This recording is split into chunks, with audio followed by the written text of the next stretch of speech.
At 3 a.m., my son-in-law was scrubbing in the sink. What he said froze me. My name is Margaret Thompson, and at 71 years old, I thought I'd seen everything life could throw at a family. I was wrong. That cold February night changed everything I thought I knew about the man my daughter Sarah married 12 years ago.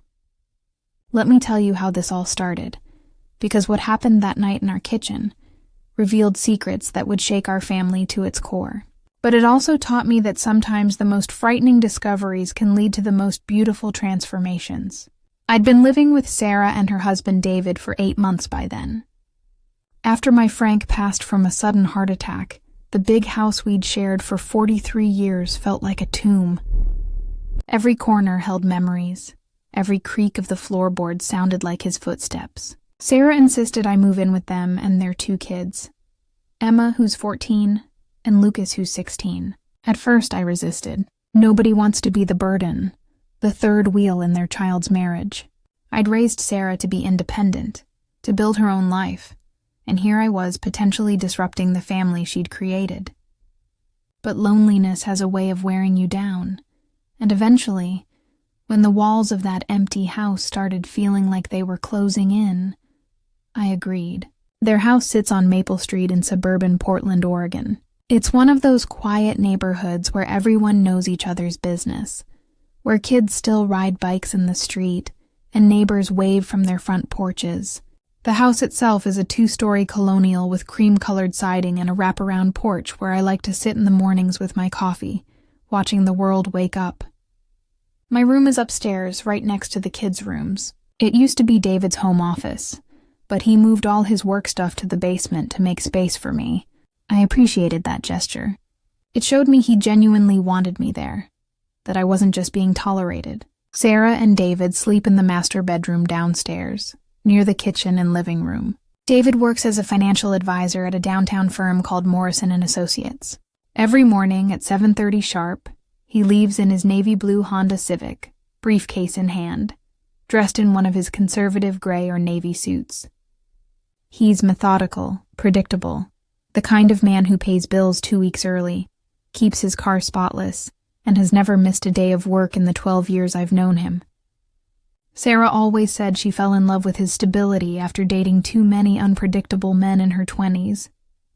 After her first boyfriend cheated on her, and her second one couldn't hold down a job, David's reliability was exactly what she needed. He proposed on schedule, married her in a perfectly planned ceremony, and they've lived a perfectly organized life ever since.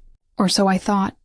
That night, February 18th, I woke up around 2:45 a.m. with one of my splitting headaches. At my age, sleep comes in fragments anyway. Between arthritis pain, worries about the kids, and just the general aches and pains of a 71-year-old body, a full night's sleep is more hope than expectation. But this headache was particularly vicious, the kind that feels like someone's taking a hammer to your skull. I keep my prescription pain medication in the kitchen cabinet, down with all the other family medicines. Frank always said it was safer to keep everything in one place where we could keep track of it, so I put on my old terry cloth robe, the faded pink one with little roses that Sarah bought me 3 Christmases ago, and slipped my feet into my fuzzy blue slippers. The house had that particular kind of silence that only exists in the deep hours of the night. It's different from daytime quiet. During the day, even when no one's talking, there's life in a house. You can feel people breathing, moving, existing. But at 3 a.m., it's like the whole world is holding its breath, waiting for dawn to give it permission to live again. I made my way slowly to the staircase. My arthritis makes each step deliberate, especially going downstairs. I have to grip the banister with both hands and take my time. The wooden stairs in this old house creak no matter how carefully you step, and I was doing my best not to wake anyone. Sarah's always been a light sleeper, and the last thing I wanted was to disturb the whole family, just because I needed my headache medicine. As I reached the bottom of the stairs, I heard it.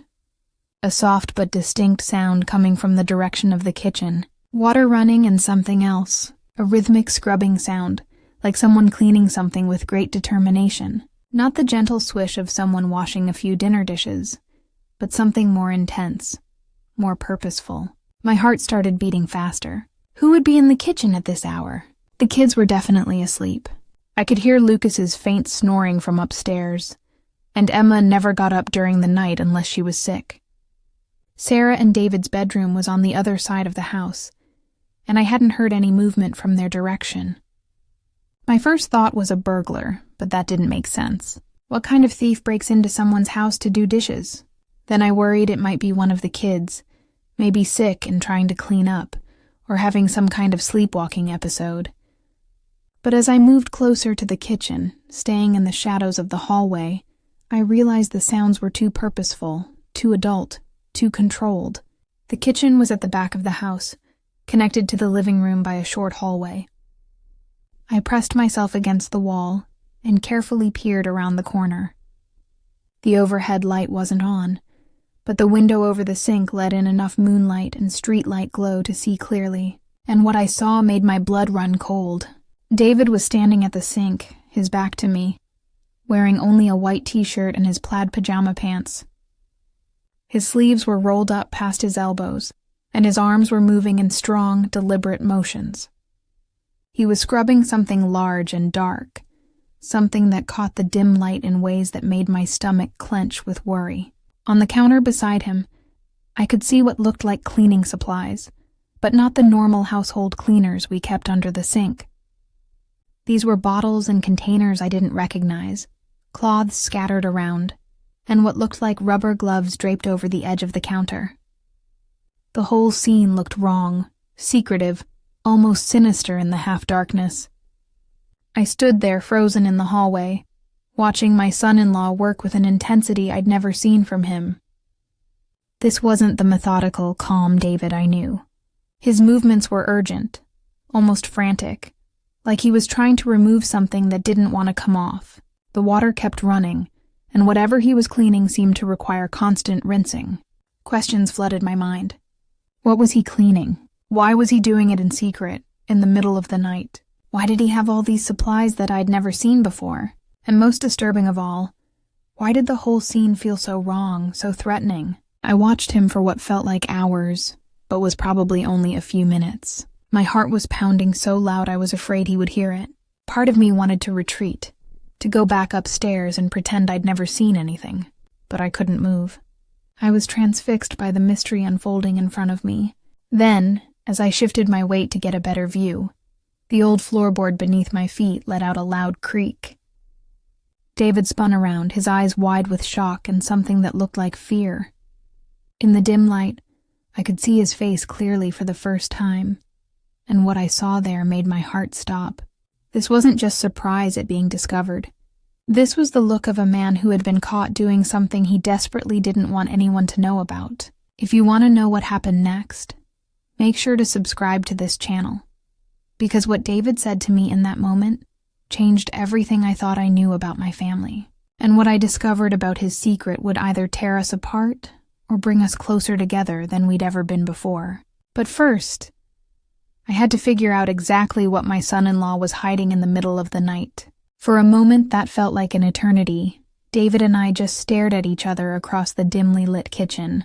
His eyes were wide with shock, his mouth slightly open like he was trying to find words that wouldn't come. In his hands, he clutched whatever he'd been scrubbing, holding it against his chest, as if trying to hide it from view. Now that I could see him clearly in the pale light filtering through the window, I noticed details that made my fear spike even higher. His t-shirt was damp with what looked like water, but there were darker stains that I couldn't identify. His hands, gripped around the mysterious object, appeared to have some kind of residue on them, something that glistened wetly in the moonlight.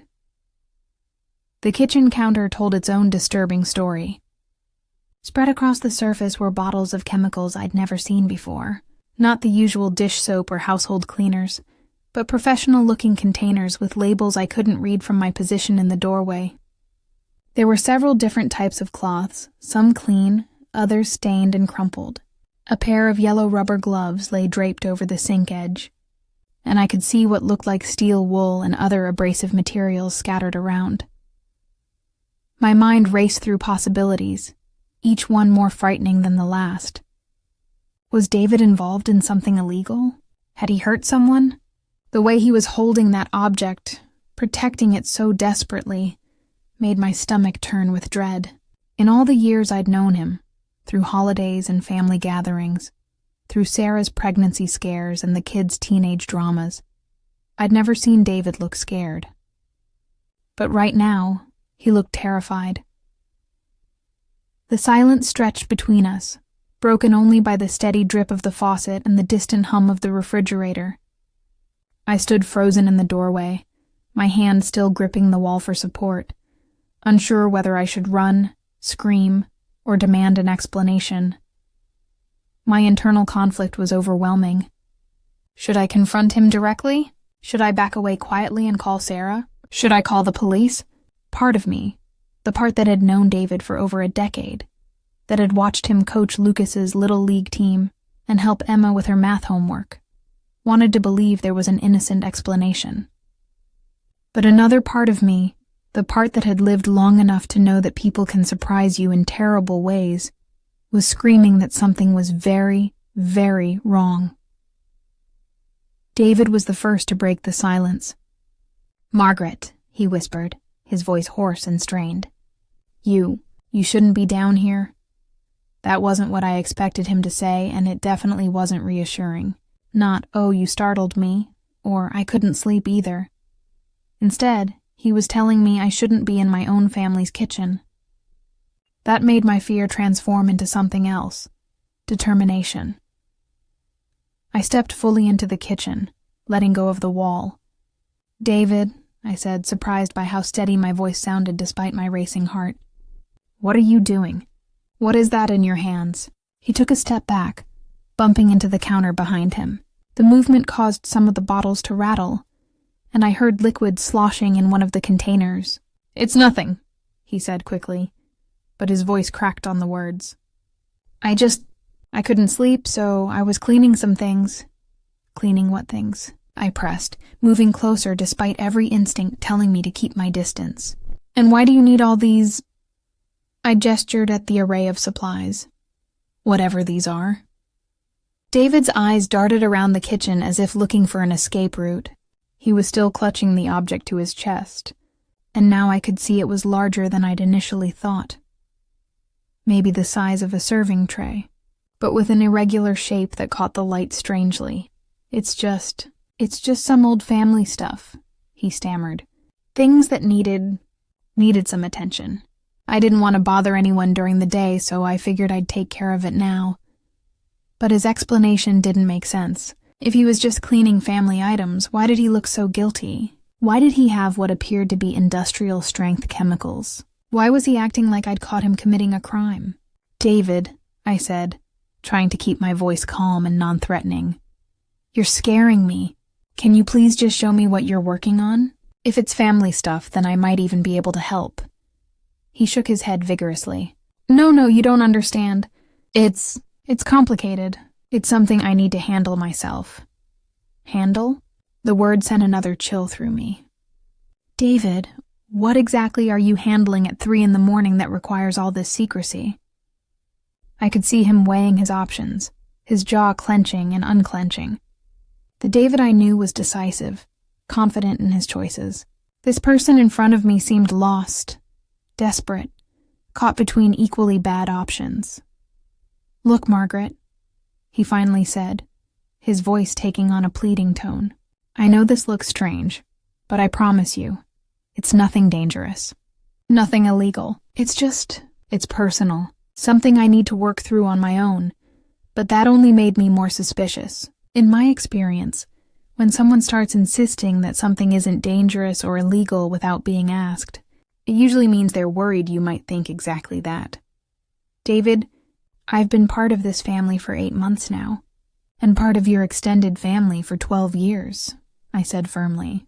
We don't keep secrets from each other. Not secrets that involve sneaking around in the middle of the night with mysterious chemicals. His face crumpled slightly, and for a moment, I saw something that looked almost like relief mixed with his fear, like part of him wanted to tell me the truth but didn't know how. "You wouldn't understand," he whispered. "Nobody would understand." "Try me," I challenged. "I've lived through a lot of things that people thought I wouldn't understand." I'm tougher than I look. David looked down at the object in his hands, then back up at me. His expression shifted, and I saw something new there, not just fear, but shame. Deep, profound shame that seemed to be eating him alive. "Margaret, please," he said, his voice barely audible. "Please just go back to bed. Pretend you didn't see any of this. I'll be done soon, and then everything can go back to normal." But I knew that was impossible. There was no going back to normal after this. Whatever David was hiding, whatever he was doing in our kitchen in the middle of the night, it had already changed everything. "I can't do that, David," I said quietly. "I can't pretend I didn't see this. You're part of my family, which means your problems are my problems too." He stared at me for a long moment, and I could see him making some kind of internal calculation. His grip on the object loosened slightly, and his shoulders sagged as if he was carrying an enormous weight. That's when he said something that changed everything. "Margaret, I haven't been honest with anyone. Not with you, not with Sarah, not with the kids. And if they find out the truth, it's going to destroy this family." David's words hung in the air like a threat. "If they find out the truth, it's going to destroy this family." My heart was pounding so hard I could hear it in my ears, but I forced myself to stay calm. Whatever he was hiding, running away wasn't going to solve anything. "David," I said, my voice steadier than I felt, "you need to tell me what's going on. Right now." He looked down at the object in his hands, then slowly, reluctantly, turned it toward the light. What I saw made me blink in confusion rather than fear. It wasn't anything sinister or dangerous. It was an ornate silver tea set, a teapot, creamer, sugar bowl, and what looked like a serving tray, all tarnished and dark with age. This is my grandmother's silver tea service," he said quietly, his voice thick with emotion. "It belonged to my mother's family." I stared at the tea set, then back at David's face. The relief I felt was immediate but quickly replaced by confusion. This was what had him so terrified. This was what he thought would destroy the family. "David, it's a tea set," I said, stepping closer to get a better look. "Why would cleaning your grandmother's silver destroy anything?" He set the pieces carefully on the counter, and I could see them properly for the first time. Even tarnished and dark, the craftsmanship was exquisite. The teapot had elaborate engravings of roses and vines, and the handles were shaped like delicate branches. These weren't just family pieces. They were genuine antiques, probably quite valuable.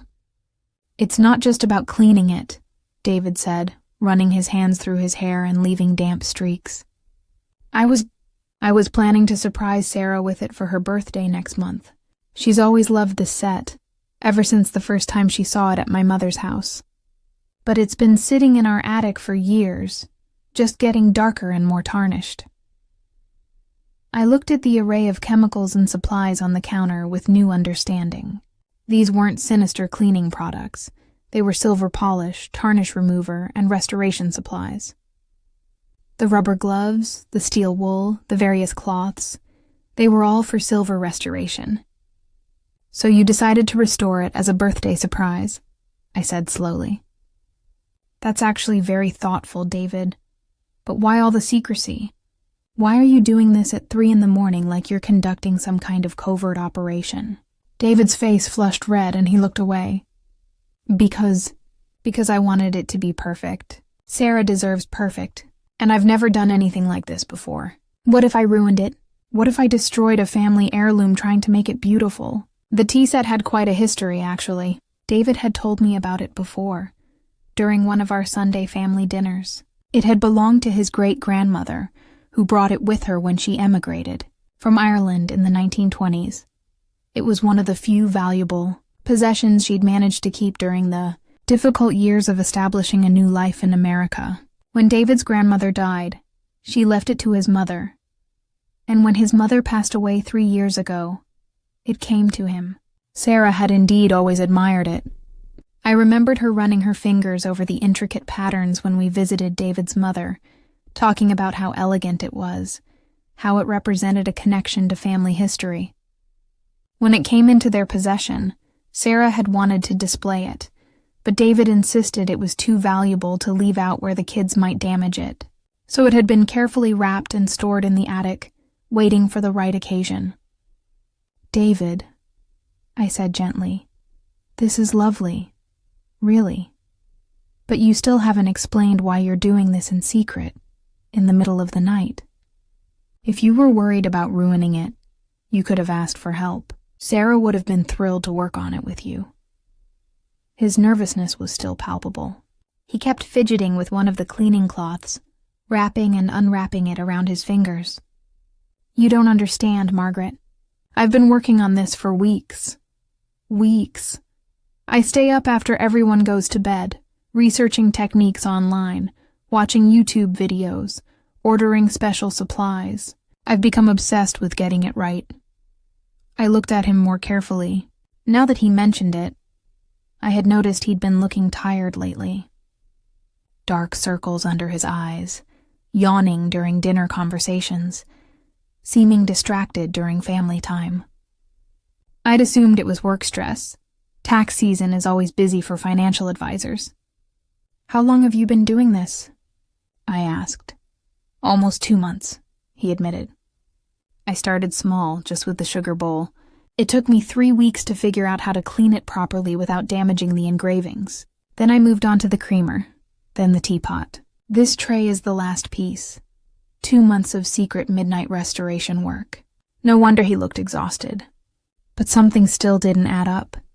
The level of secrecy, the fear in his eyes when I discovered him, the way he'd said it would destroy the family. It seemed like a massive overreaction to a birthday surprise project. "David, I still don't understand why you're so scared," I said. "So what if Sarah found out early? So what if you made a mistake and needed to get it professionally restored? These things happen. It's the thought that counts."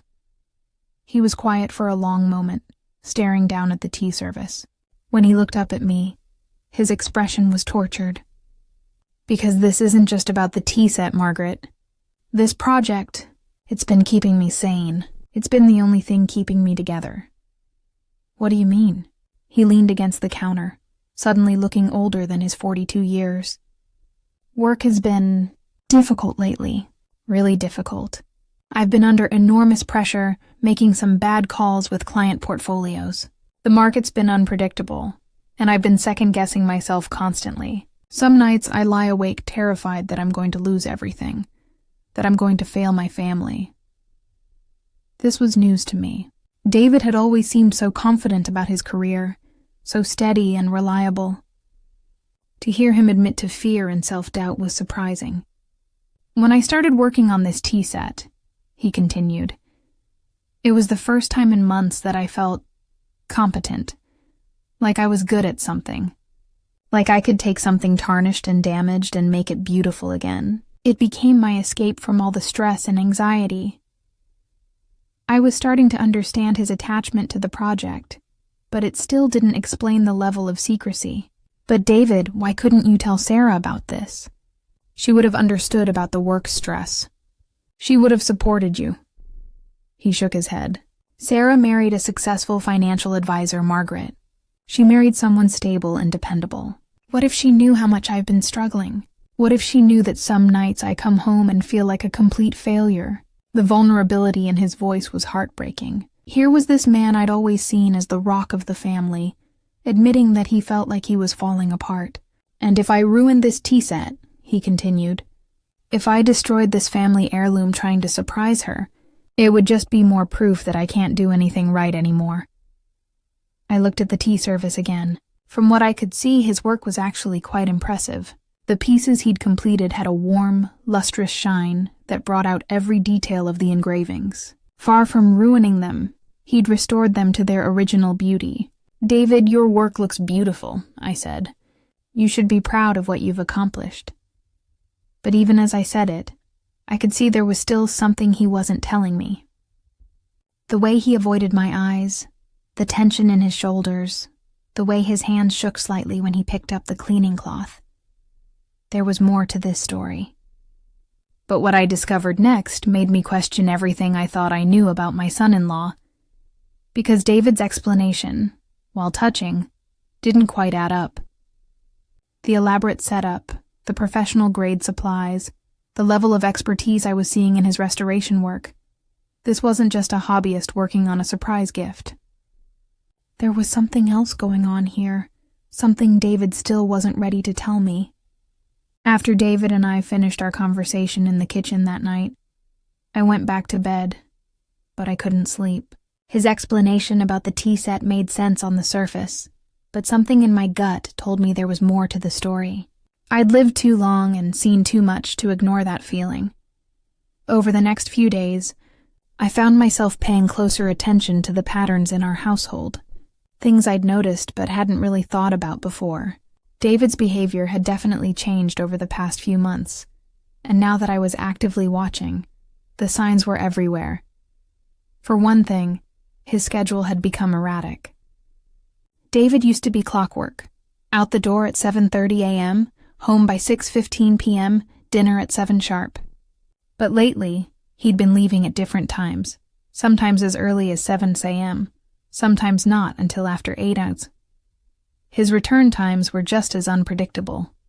Some days he'd walk in at 5:30, other days not until after 8 p.m. When Sarah would ask about the irregular hours, he'd give vague answers about client meetings, market volatility requiring longer days, or new compliance training sessions. Each explanation sounded reasonable in isolation, but taken together, they painted a picture of someone whose work life had become chaotic. Then there were the phone calls. David had always been professional about taking work calls at home, usually stepping into his basement office and speaking in his normal, controlled voice. But recently, I'd noticed him taking calls outside on the back porch, even in cold weather, speaking in hushed, urgent tones. A few times I'd seen him pacing back and forth while talking, running his free hand through his hair in obvious frustration. The financial concerns were harder to pin down, but definitely present. I'd noticed bills arriving later than usual, not late enough to cause problems, but later than David's typical early payment pattern. The cable bill that used to arrive and disappear within a day now sat on the kitchen counter for nearly a week. Same with the electric bill and the mortgage statement. One afternoon, while David was at work and the kids were at school, Sarah confided in me about her growing worries. We were folding laundry together in the living room, one of those comfortable mother-daughter activities that makes conversation flow naturally. "Mom, I'm worried about David," she said, shaking out one of Lucas's t-shirts with more force than necessary. "He's been so different lately. Distant, preoccupied. Some nights he barely touches his dinner." I looked up from the pillowcase I was folding. "Different how?" "It's hard to explain," Sarah continued, sitting down heavily on the couch with a basket of towels. "He's always been focused on work, you know that. But this feels different. He's anxious all the time. He jumps when the phone rings.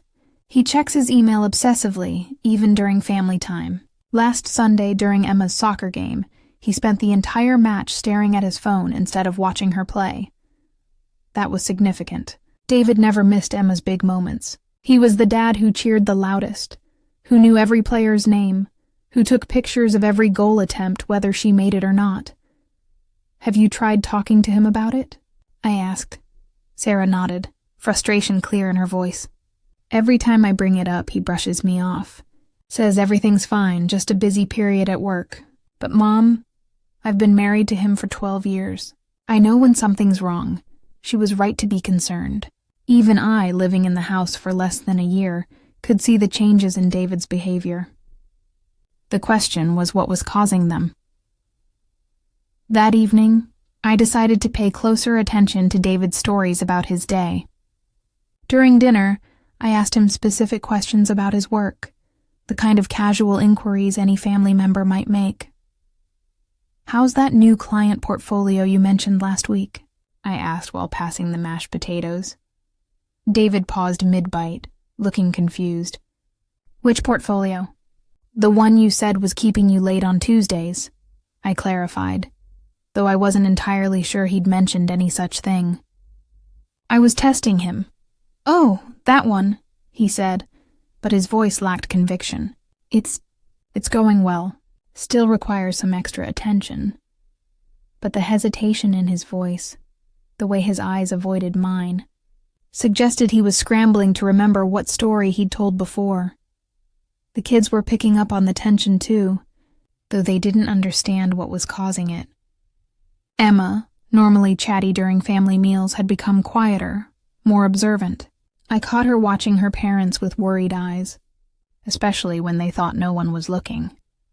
Lucas, my 16-year-old grandson, dealt with stress by throwing himself into his schoolwork and basketball practice. He'd always been a good student, but lately he was staying after school for extra study sessions and spending hours in his room with his books. When I asked him about it, he shrugged and said he wanted to keep his GPA up for college applications, but I suspected he was finding excuses to avoid the tense atmosphere at home. One Saturday morning, while David was outside supposedly checking something in the garage, Emma approached me in the kitchen. "Grandma Margaret," she said quietly, glancing toward the back door. "Is everything okay with Mom and Dad?" The direct question caught me off guard. "What do you mean, sweetie?" "They've been acting weird," she said, her 14-year-old intuition picking up on things the adults thought they were hiding.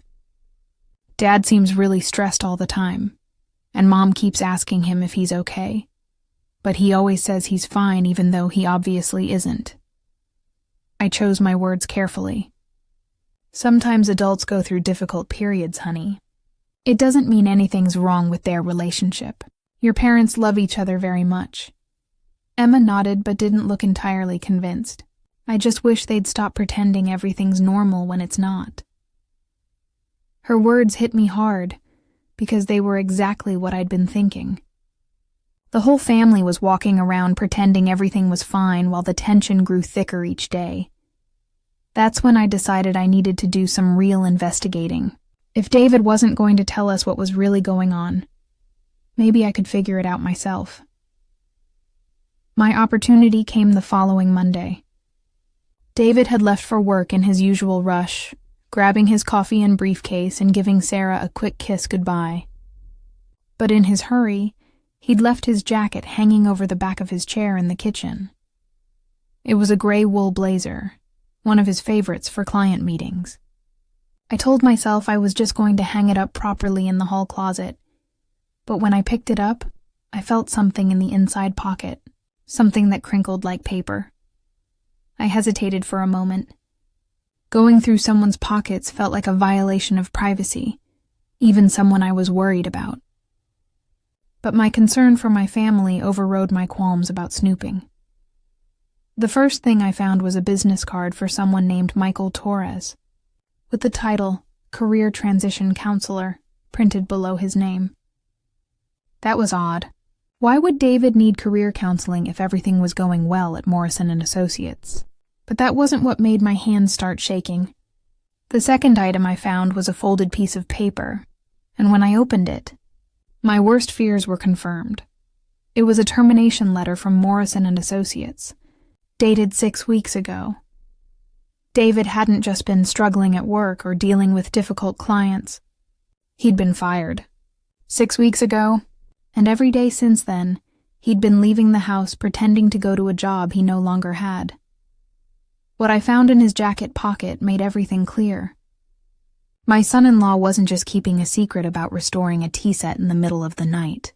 He was keeping a secret that could destroy our family's financial security, and he'd been carrying this burden alone for over a month. The question now was, what was I going to do about it? I stood in the kitchen, holding that termination letter with trembling hands, reading it over and over, as if the words might change. Due to company-wide restructuring and budget constraints, your position as senior financial advisor has been eliminated, effective immediately. The date at the top showed it was issued exactly 6 weeks and 3 days ago. 6 weeks. David had been unemployed for 6 weeks, and not one person in this family knew about it. Every morning, he got up, put on his suit, grabbed his briefcase, and left the house as if he were going to Morrison and Associates. Every evening, he came home with stories about his day, client meetings, market discussions, office politics that no longer existed.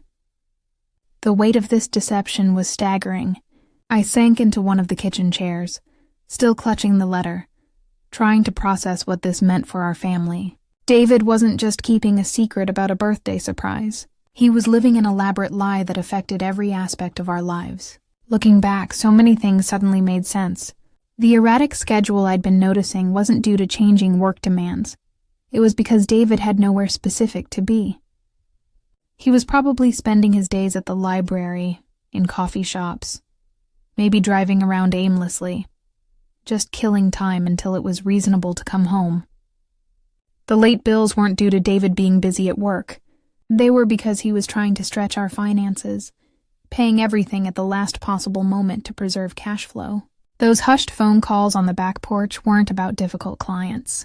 They were probably calls to unemployment offices, job placement services, or potential employers. The anxiety, the distraction, the way he jumped when the phone rang, it all pointed to a man living in constant fear of his secret being discovered. But the most heartbreaking realization was understanding what this was doing to David emotionally. I thought about that night I found him in the kitchen, the shame and fear in his eyes when he thought his secret was out. He'd said that discovering the truth would destroy the family, and now I understood what he meant. In his mind, losing his job made him a failure as a husband and father. I folded the letter carefully and put it back in the jacket pocket, my mind racing. What was our real financial situation? If David had been unemployed for 6 weeks, what were we living on? Did we have enough savings to cover the mortgage, the utilities, the kids' expenses? Emma was a sophomore in high school with plans for college in 3 years. Lucas was a junior, already talking about which universities he wanted to apply to next year. The questions multiplied faster than I could process them. Was David receiving unemployment benefits? Was he actively looking for work? Or was he so paralyzed by shame that he was avoiding the job search? How long could we maintain this lifestyle without his income? And most importantly, how long did he plan to keep this charade going? I thought about Sarah, going about her daily routine completely unaware that her world had shifted fundamentally 6 weeks ago. She worked part-time as a medical office manager, bringing in about $30,000 a year.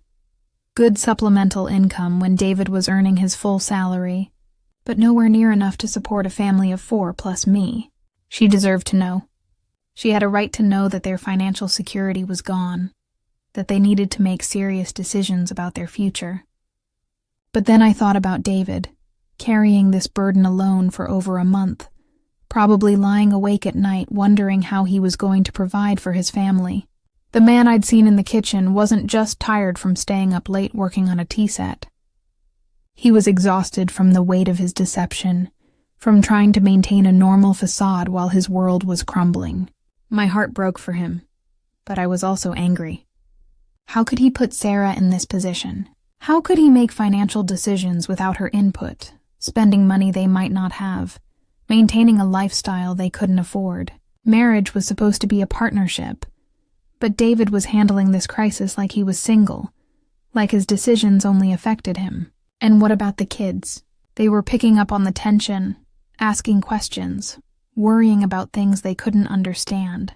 Emma had asked me directly if something was wrong with her parents. How long before they figured out something major was happening? The more I thought about it, the more I realized the scope of David's deception. This wasn't just about hiding unemployment. This was about hiding from unemployment. Instead of immediately starting a job search, instead of cutting expenses and adjusting the family's lifestyle, instead of working with Sarah to navigate this challenge together, he'd chosen to pretend it wasn't happening. That night at the kitchen sink, when he'd talked about work stress and feeling like a failure, he'd been telling me a version of the truth. He was under enormous pressure, but not from his job, from the absence of his job. He was feeling like a failure, but not because of bad investment decisions. because he'd lost his position and was too ashamed to admit it. The tea set restoration project took on new meaning, too. David had said it was his escape from work stress, the one thing that made him feel competent. Now I understood it was probably his only source of accomplishment during days that were otherwise empty and purposeless. While Sarah thought he was at the office managing client portfolios, he was actually at home, unemployed, finding meaning in bringing luster back to tarnished silver. I sat in that kitchen for nearly an hour, weighing my options. I could confront David directly, force him to tell Sarah the truth. I could tell Sarah myself, give her the information she needed to protect herself and her children. Or I could keep the secret, give David more time to figure out how to handle this situation himself. None of these options felt right. Confronting David might push him further into denial and deception. Telling Sarah would betray David's trust and potentially devastate their marriage. But keeping the secret felt like I was participating in a lie that was hurting my daughter and grandchildren. The financial implications were terrifying.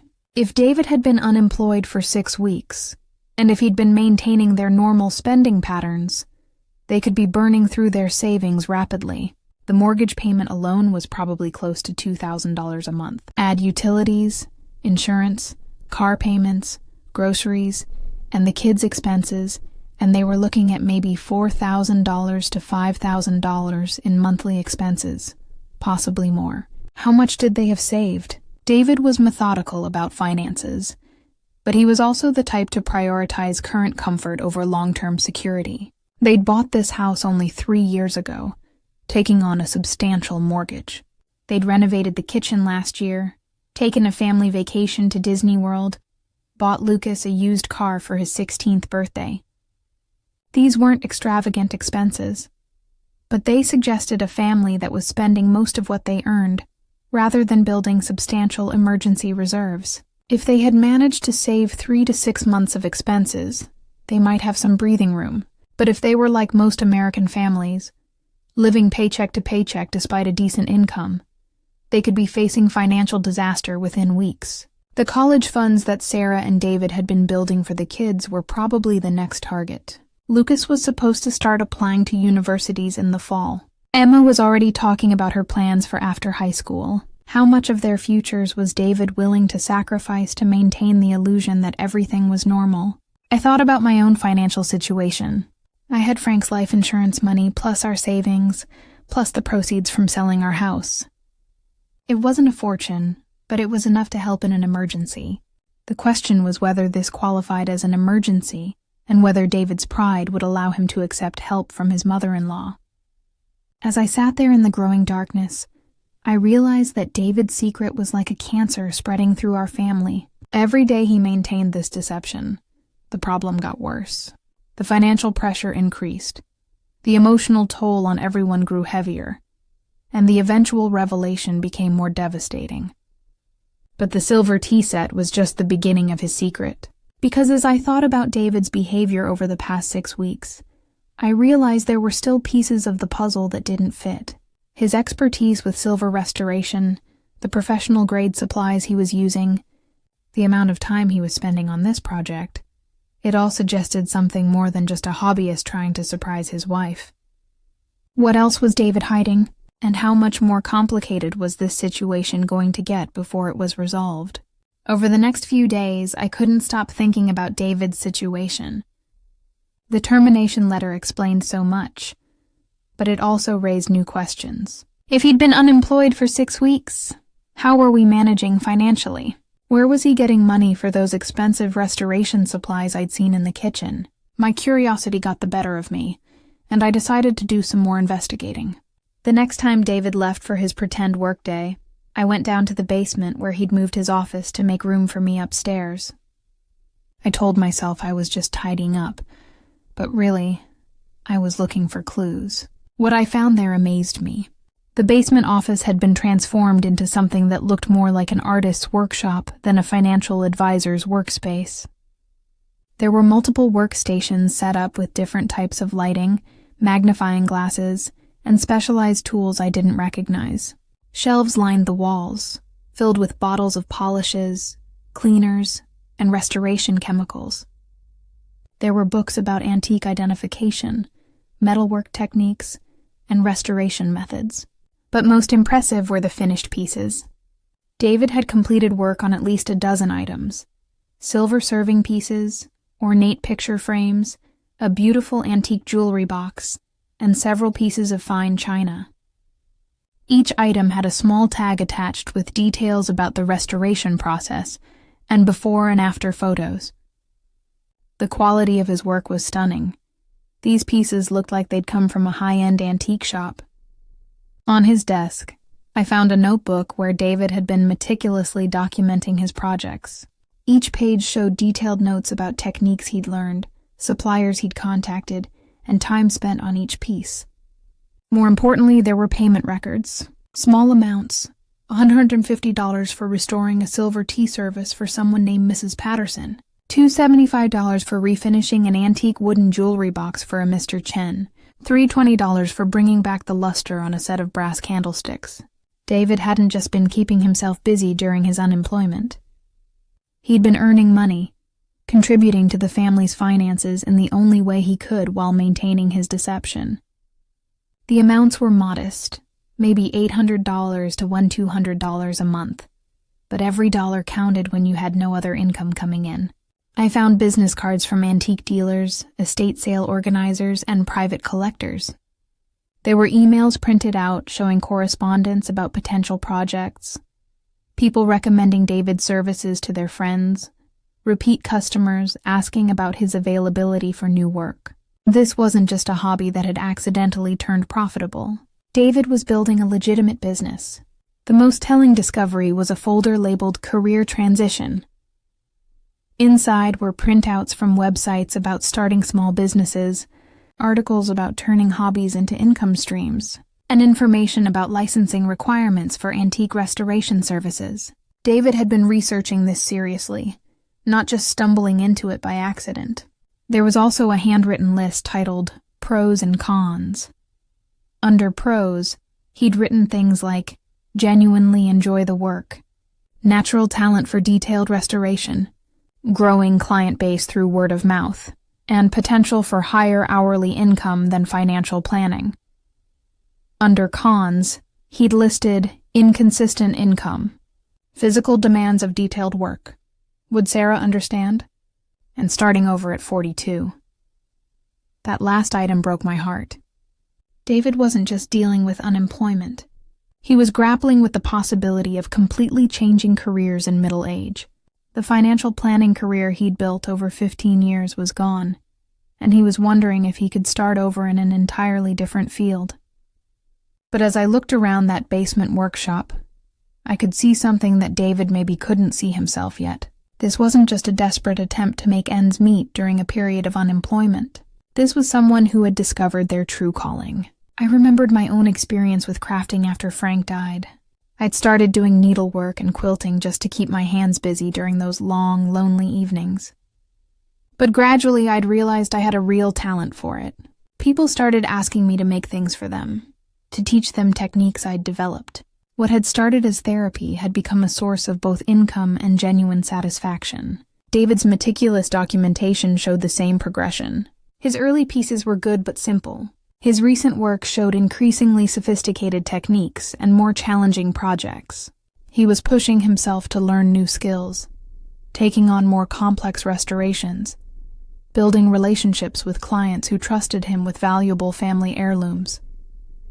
The tea set upstairs wasn't just practice for Sarah's birthday surprise. It was David's masterpiece, the culmination of months of skill development and technique refinement. He'd been using his own family heirloom to perfect his craft, knowing that if he could restore something so precious and meaningful, he could handle any client's treasured possessions. I found email exchanges where clients were effusive in their praise. Mrs. Patterson wrote, "I never thought my grandmother's tea service could look so beautiful again. You've given me back a piece of my family's history." Mr. Chen said, "Your attention to detail is remarkable. This jewelry box looks exactly like it did when my wife inherited it from her mother 50 years ago." These weren't just thank you notes for adequate service. These were testimonials from people who had trusted David with their most precious possessions and been amazed by the results. He wasn't just competent at this work, he was exceptional. But I could also understand his conflicted feelings. David had spent his adult life in the corporate world, where success was measured by salary, title, and the respect of colleagues. Financial planning was a prestigious profession that commanded good money and social recognition. Antique restoration, no matter how skillful, might feel like a step down to someone who'd built his identity around being a successful businessman. There was also the practical concern about income stability. Financial planning, when done well, provided steady monthly income from fees and commissions. Restoration work was project-based, unpredictable, dependent on finding clients and building reputation. Even if David could eventually earn good money from it, the transition period would be financially challenging for a family with our obligations. As I stood in that basement workshop, surrounded by evidence of David's hidden talent and secret business, I felt a mixture of admiration and frustration. Admiration for his skill, his work ethic, and his determination to contribute to the family's finances even while unemployed. Frustration that he was carrying this burden alone, instead of sharing it with people who could support and help him. I thought about Sarah upstairs, probably worrying about David's strange behavior, having no idea that her husband was not only unemployed, but also potentially embarking on an entirely new career path. She had a right to be part of these decisions, to understand the financial reality they were facing, to support David as he navigated this transition. But I also understood David's shame and uncertainty. He was probably wondering if this restoration work was just a temporary way to earn some money during unemployment, or if it could become a real career. He was probably afraid that admitting he'd lost his job would make him look like a failure, especially if he then said he wanted to abandon his professional career to become what some might consider a craftsman. The evidence in that basement suggested David had found more than just a way to make ends meet. He'd found work that engaged him, challenged him, and brought genuine satisfaction. But he was too afraid and ashamed to share this discovery with the people who loved him most. Looking around that workshop one more time, I realized that David's secret was even more complex than I'd originally thought. It wasn't just about unemployment and deception. It was about identity, purpose, and the courage to change direction in middle age. And it was about a family that needed to come together to navigate this transition, instead of one person trying to handle it alone. After discovering David's basement workshop and understanding the full scope of his secret life, I knew I couldn't keep this information to myself any longer. Sarah deserved to know what was happening in her own home, and David needed support, not continued isolation. But I also knew that revealing these secrets would either bring our family closer together or tear it apart completely. I waited until the next evening, when David was home and the kids were upstairs doing homework. Sarah was in the kitchen cleaning up after dinner, and David was in the living room watching the news with that distracted expression he'd worn for weeks. This was as good a time as any to have the conversation that would change everything. "Sarah, David," I said, walking into the living room with my hands clasped in front of me. "We need to talk, all of us. Right now." Something in my tone must have conveyed the seriousness of the moment, because David immediately muted the television and Sarah appeared in the doorway, dish towel still in her hands. "What's wrong, Mom?" Sarah asked, concern clear in her voice. I looked at David, giving him one last chance to tell his own story. "David, I think you should be the one to explain." His face went pale. He knew exactly what I was referring to, and I could see the panic in his eyes. "Margaret, please," he said quietly. "Not like this." "Not like what?" Sarah asked, looking between us with growing alarm. "What's going on?" I took a deep breath. This was it. "Sarah, your husband lost his job 6 weeks ago. He's been pretending to go to work every day while actually spending his time building an antique restoration business in our basement." The silence that followed was deafening. Sarah stood frozen in the doorway, the dish towel slowly slipping from her hands to the floor. David buried his face in his hands, his shoulders shaking. "What?" Sarah's voice was barely a whisper. Then louder. "What did you just say?" David looked up, his eyes red with unshed tears. "Sarah, I can explain." "Explain what?" Sarah's shock was rapidly transforming into anger. "Explain how you've been lying to me for 6 weeks? Explain how you've been leaving this house every morning pretending to go to a job that doesn't exist?" "I didn't know how to tell you," David said, his voice breaking. "I was so ashamed. I failed, Sarah. I failed as a provider, as a husband, as a father. And you thought lying was better." Sarah's voice was rising, and I could hear footsteps upstairs as Emma and Lucas reacted to the commotion. "You thought keeping me in the dark while our financial world collapsed was the right choice?" David stood up, reaching toward her. "I've been trying to fix it. I've been working, earning money through the restoration business. I thought if I could just get back on my feet." "How much money, David?" Sarah demanded. "How much have you been earning from this secret business while I've been completely unaware that we have no income?" "About $1,000 a month," David admitted quietly. Sarah let out a bitter laugh. $1,000? Our mortgage alone is $1,800. "David, what have we been living on?" "Our savings," he said, looking down at the floor. "And my unemployment benefits." "Unemployment benefits that I knew nothing about because you've been hiding everything from me." Sarah's anger was fully unleashed now. "How much is left, David? How much of our savings is gone?" Before David could answer, Emma appeared at the top of the stairs. "Mom? Dad? What's happening? Why are you yelling?" Sarah looked up at her daughter, then back at David, her face a mixture of fury and heartbreak. "Your father lost his job 6 weeks ago and decided not to tell anyone in this family." "Sarah, please," David pleaded. "Not in front of the kids." But it was too late. Lucas had joined his sister at the top of the stairs, and both teenagers were staring down at us with wide eyes, trying to process what they'd just heard. "Come down here," Sarah said to them, her voice hollow. "You might as well hear this. Apparently, I'm the only one in this family who's been living in ignorance." Emma and Lucas slowly descended the stairs, fear clear on their young faces. They sat together on the couch, instinctively moving closer to each other in the face of their parents' crisis. "I trusted you," Sarah continued, her voice thick with emotion. "For 12 years of marriage, I trusted you to be honest with me, to include me in the major decisions that affect our family. And you repaid that trust by lying to me every single day for 6 weeks." David was crying now, tears streaming down his face. "I was so scared, Sarah. When they told me my position was eliminated, I felt like my whole identity disappeared. I didn't know how to come home and tell you that I was worthless, that I couldn't provide for my family anymore." "Worthless?" Sarah's anger faltered for a moment, replaced by confusion. "David, losing your job doesn't make you worthless. Companies downsize all the time. People get laid off. It's not a reflection of your value as a person."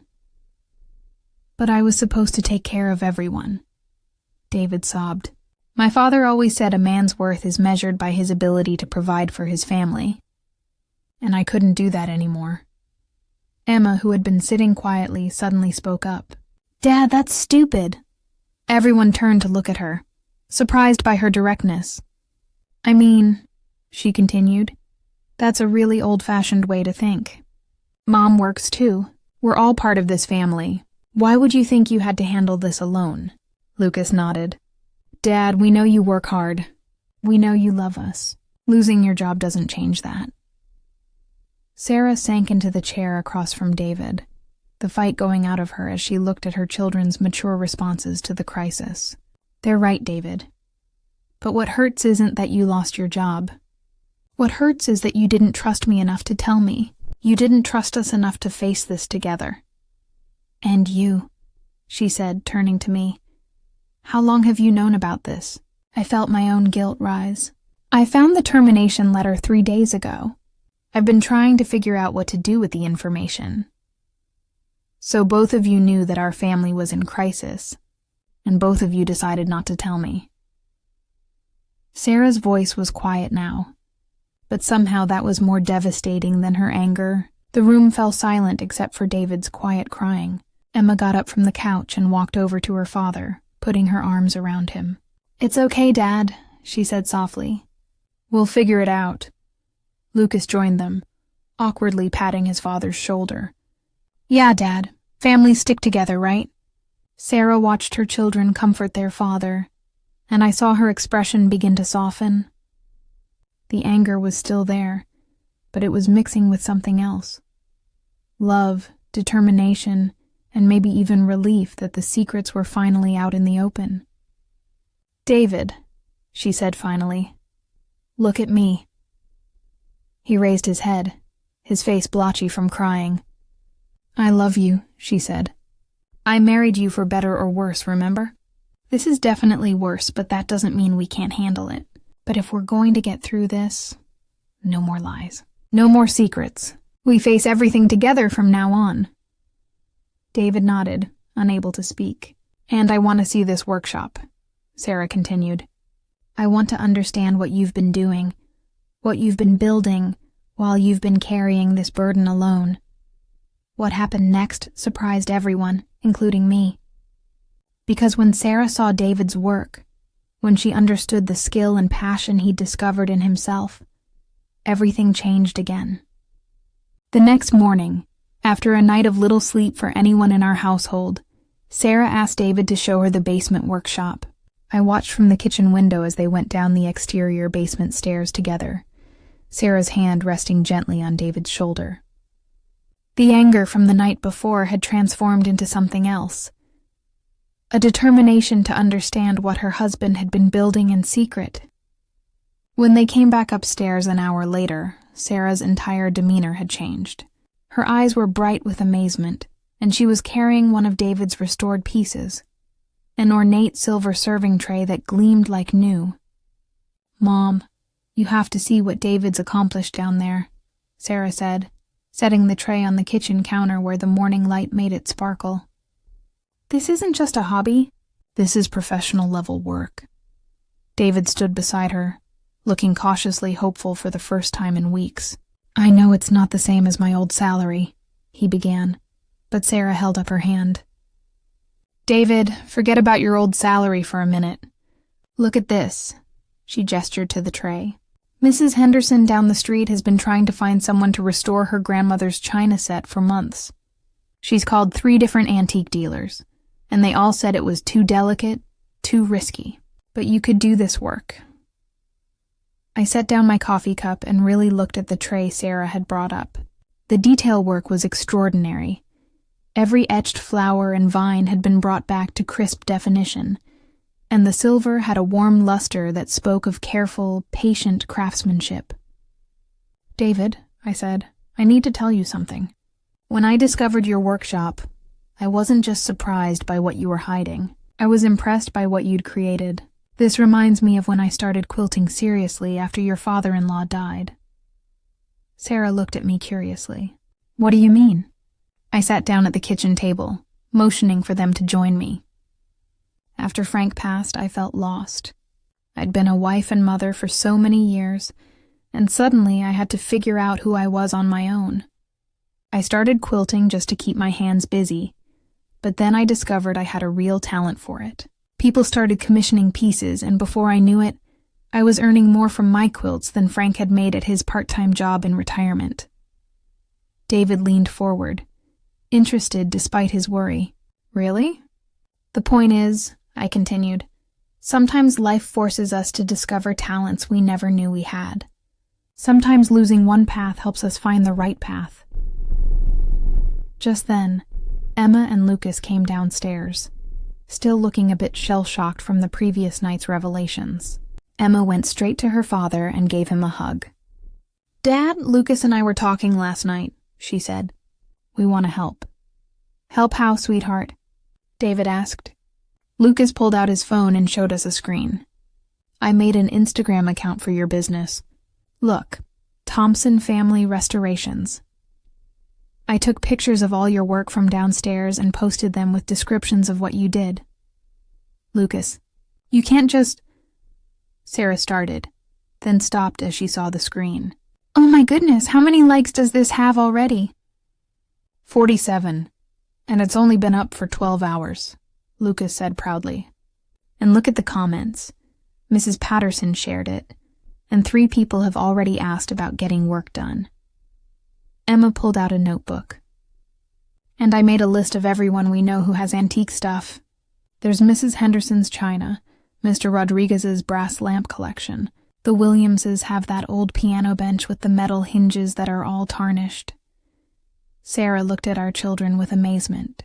You 2 did all this last night? We're not little kids anymore, Mom, Emma said matter-of-factly. We understand that families have to work together when things get tough. David's eyes filled with tears again, but these were different tears than the night before. I'm so sorry I tried to handle this alone. I should have trusted all of you from the beginning. You should have, Sarah agreed, but we can't change that now. What we can do is move forward together. She pulled out her own notebook. Apparently planning ran in the family. I've been thinking about this all night. David, your restoration skills are genuine. You have satisfied customers and word-of-mouth referrals, but we need to approach this like a real business. Over the next 2 hours, we had the most productive family meeting I'd ever witnessed. Sarah, with her administrative background, talked about business licenses, insurance, proper record-keeping. Emma suggested setting up a simple website and social media presence. Lucas offered to handle photography and social media management. I volunteered to help with the detailed handwork that David's arthritis sometimes made difficult. What about money for startup costs? David asked. Professional equipment, business registration, insurance. It could cost thousands. I stood up and went to my purse. I have some savings put aside, I said, pulling out my checkbook.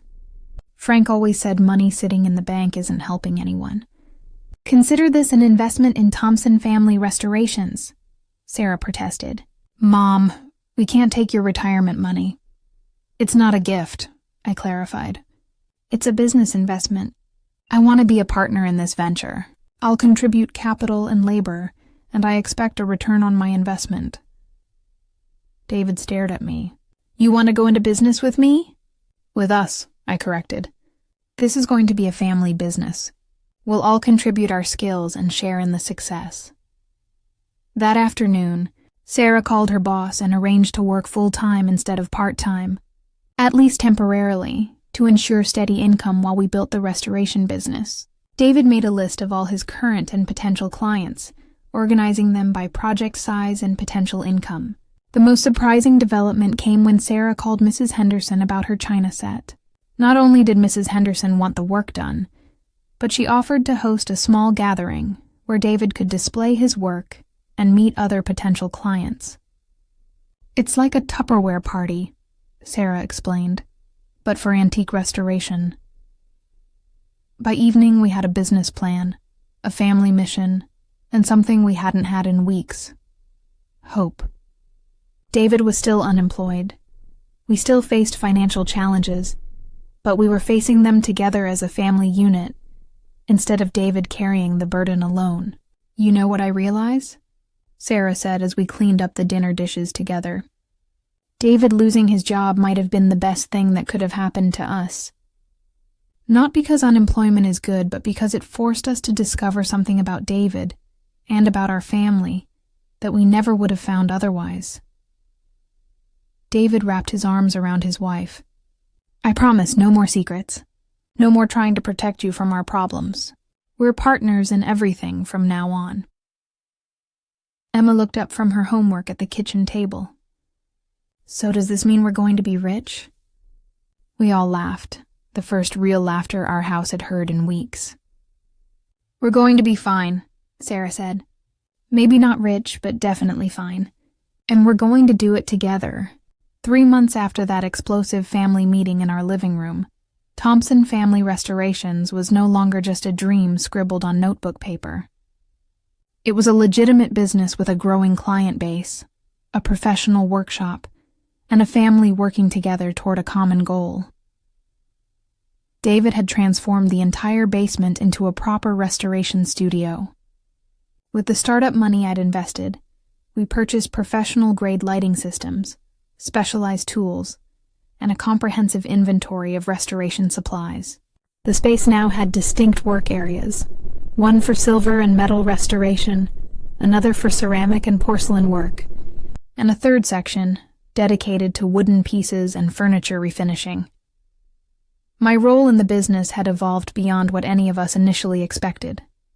While David handled the technical restoration work, I discovered that my years of detailed needlework and crafts had given me skills that were invaluable in antique restoration. I became the specialist for textile restoration, cleaning and repairing antique linens, tapestries, and upholstery. My steady hands were also perfect for the most delicate aspects of china restoration, painting in tiny details that David's slightly arthritic fingers sometimes struggled with. "Margaret, you're a natural at this," David said one afternoon as I carefully repaired a hairline crack in a 19th century teacup. "I never realized how much patience and precision your quilting required until I watched you work on these pieces. We made a perfect team." David brought the technical knowledge and business relationships, while I provided the fine detail work and an understanding of historical craftsmanship that came from years of working with vintage patterns and techniques. Sarah had stepped into her role as business manager with enthusiasm that surprised everyone, including herself. She'd increased her hours at the medical office to full-time, bringing in steady income while the restoration business grew.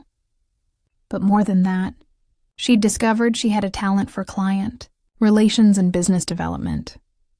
"I never realized how much I enjoyed the business side of things," she told me, one evening as she organized client files and scheduled project timelines. "At the medical office, I was just processing insurance claims and scheduling appointments. But with our business, I'm building relationships, solving problems, creating something meaningful." She'd established relationships with estate sale companies, antique dealers, and auction houses throughout the Portland area. Her professional demeanor and genuine enthusiasm for the restoration work made her a perfect ambassador for the business. Clients trusted her completely, and she had a gift for explaining technical restoration processes in terms that non-experts could understand. The children had embraced their roles with maturity that made me incredibly proud. Lucas had turned social media management into an art form. His Instagram posts showcasing before and after restoration work were getting hundreds of likes and generating steady inquiries from potential clients. He'd learned to photograph antiques in ways that highlighted both their original beauty and the skill required to restore them. "Grandma, look at this," Lucas said, showing me his phone screen.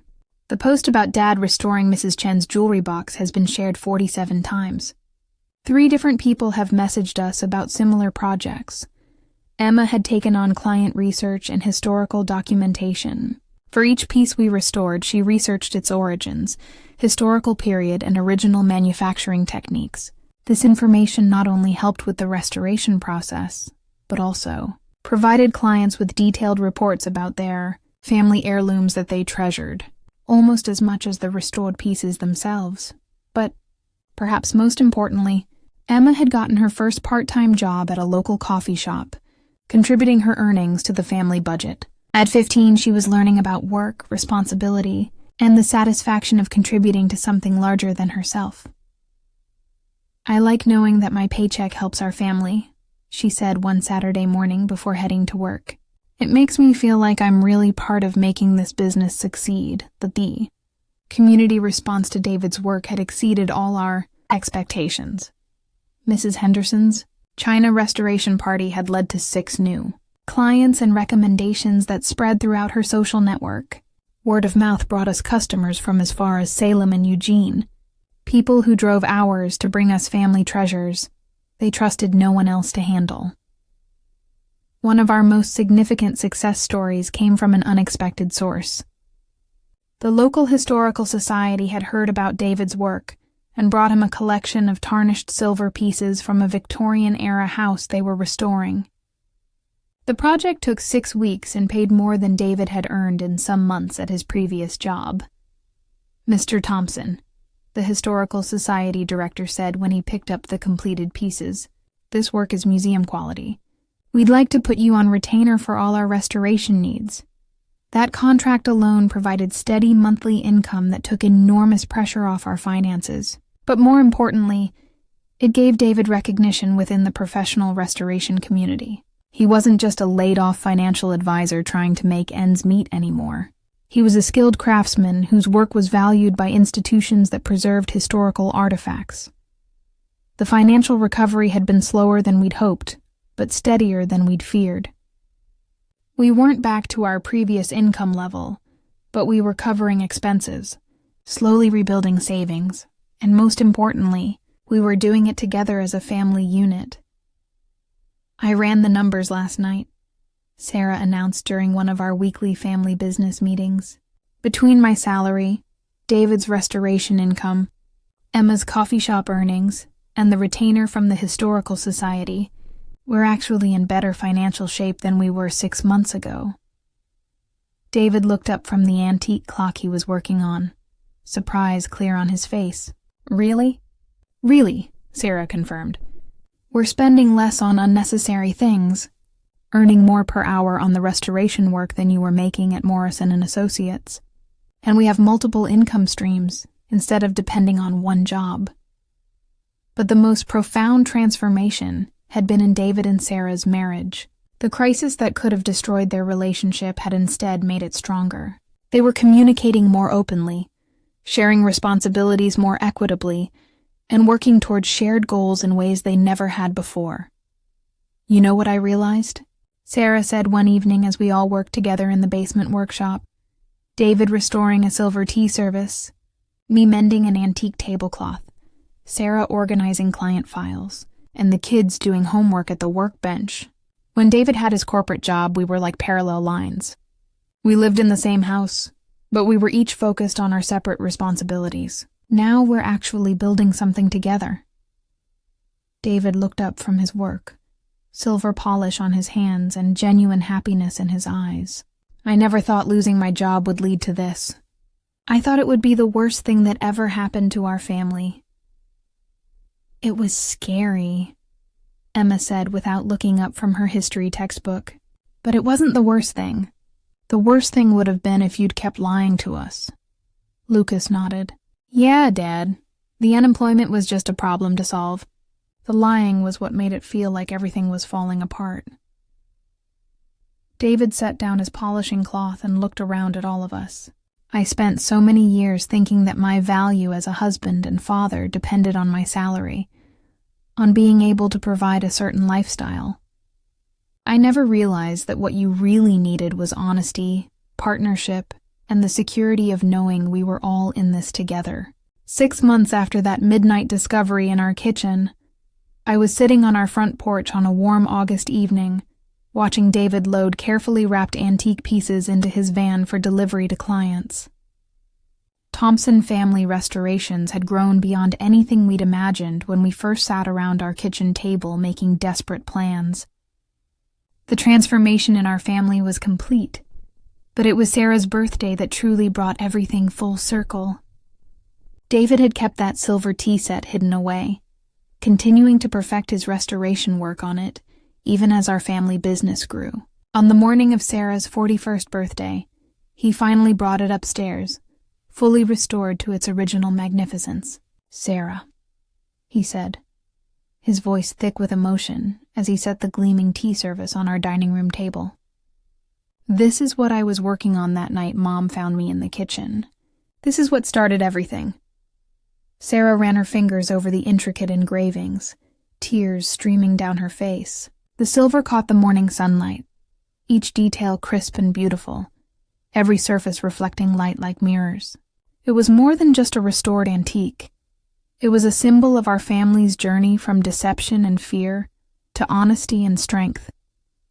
It's perfect, she whispered. But David, the real gift isn't the tea set. The real gift is everything that happened, because you were working on it.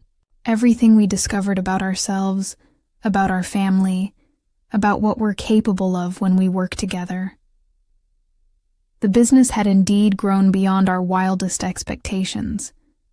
David now had a 6-month waiting list for his restoration services.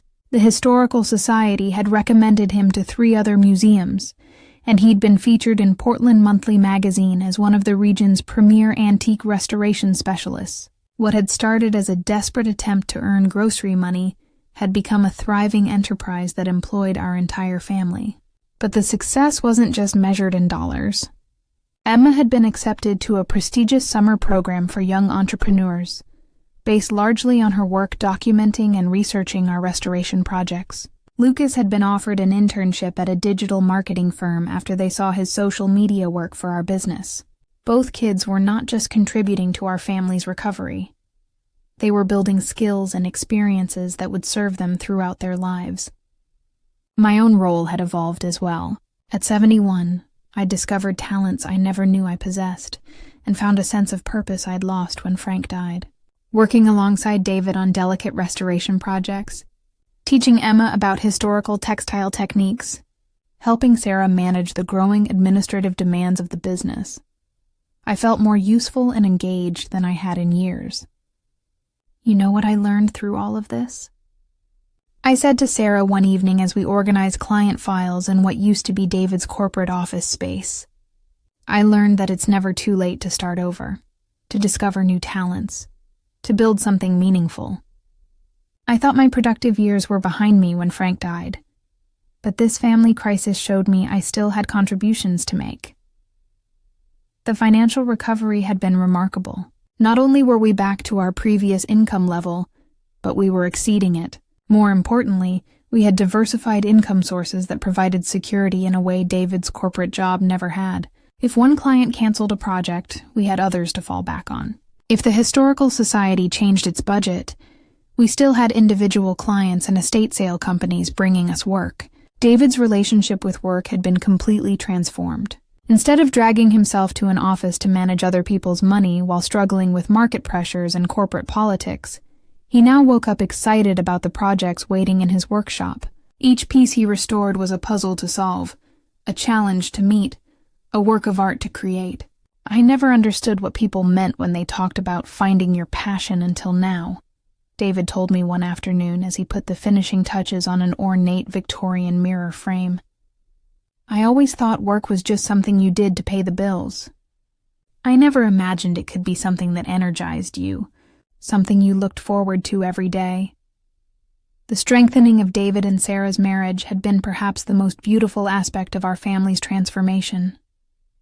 The crisis that could have destroyed their relationship had instead taught them the value of complete honesty, shared goals, and mutual support. They weren't just married anymore. They were true partners in every sense of the word. I used to think a good marriage meant never fighting, never having problems, Sarah reflected during one of our evening conversations. But I've learned that a strong marriage is one where you face problems together, where you support each other through difficulties, where you build something meaningful as a team. The kids had learned lessons about family, responsibility, and resilience that no amount of comfortable suburban living could have taught them. They'd seen their parents face a genuine crisis and respond with creativity, hard work, and mutual support. They'd learned that families can survive devastating setbacks and emerge stronger than before. As I sat on the porch that evening, watching David carefully load a restored grandfather clock into his delivery van, I reflected on the lessons this experience had taught all of us. We'd learned that honesty, even painful honesty, is always better than deception. We'd learned that family strength isn't measured by the size of the bank account, but by the willingness to support each other through difficulties. We'd learned that sometimes what appears to be a disaster is actually an opportunity in disguise. Most importantly, we'd learned that it's never too late to change direction, to discover new talents, to build something meaningful from the pieces of what seemed broken. David's unemployment, which felt like the end of the world when it happened, had led him to work that fulfilled him in ways his corporate career never had. My move into the family home, which I'd worried would make me a burden, had given me a new sense of purpose and usefulness. The silver tea set now sits in a place of honor on our dining room sideboard, polished and gleaming, used for special occasions and Sunday afternoon family meetings. But its real value isn't as an antique or even as a beautiful object. Its value is as a reminder of what our family can accomplish when we're honest with each other, when we work together, when we refuse to let fear and pride prevent us from asking for help.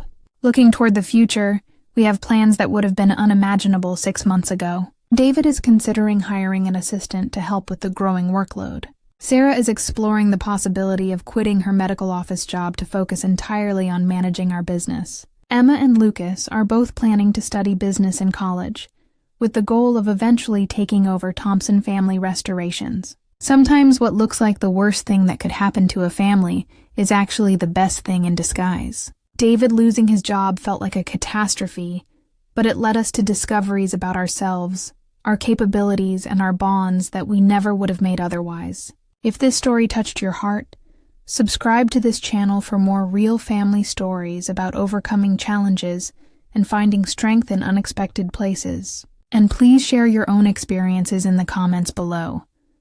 Have you ever faced a family crisis that turned out to be a blessing in disguise?